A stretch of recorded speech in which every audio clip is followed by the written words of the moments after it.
Hello students. Last class में हमने Carnot cycle के कुछ न्यूमेरिकल सॉल्व किए थे। उसी सीरीज में हम आज कार्नोट का एक नया न्यूमेरिकल देखते हैं।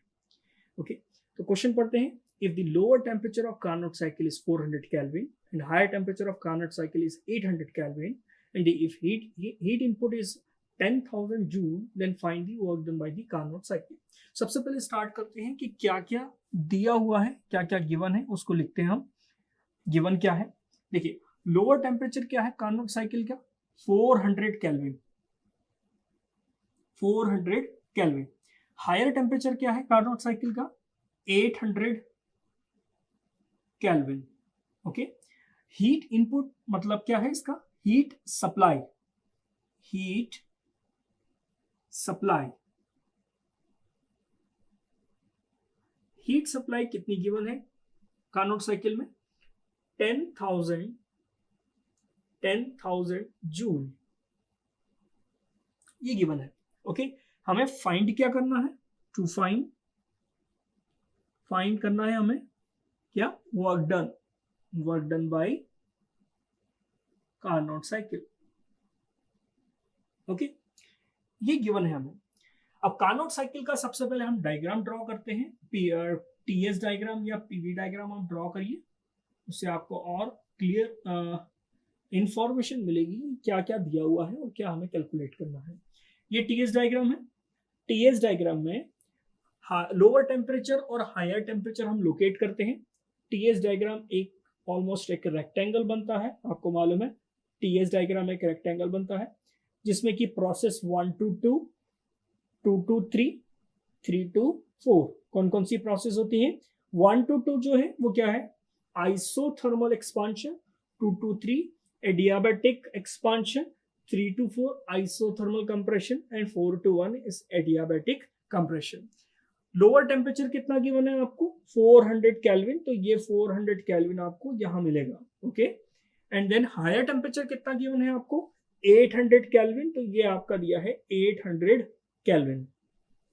ओके, यहां पर इसके करस्पॉन्डिंग इसकी एंट्रोपी कितनी हो गई, S1 is equal to S4, इसकी एंट्रोपी कितनी हो गई, S2 is equal to S3।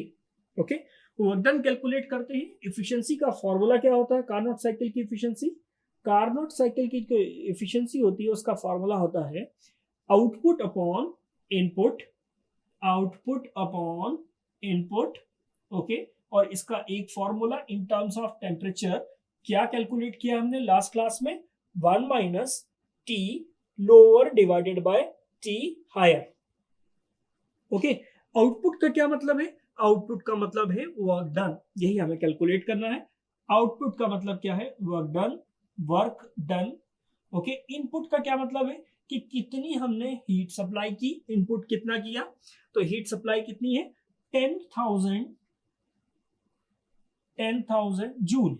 कितना है 10,000 joule is equal to 1 minus T lower की वैल्यू कितनी है 400 डिवाइडेड बाई हायर टेम्परेचर कितना गिवन है 800 केल्विन।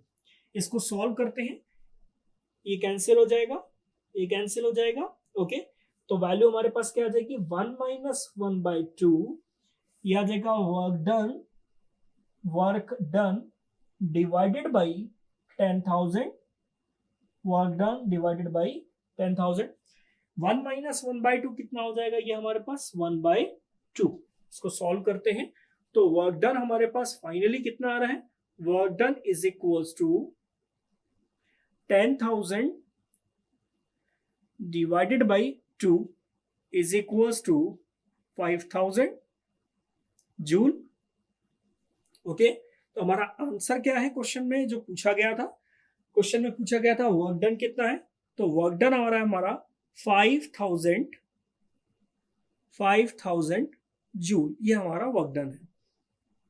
ओके, ये हमारा हो गया आंसर।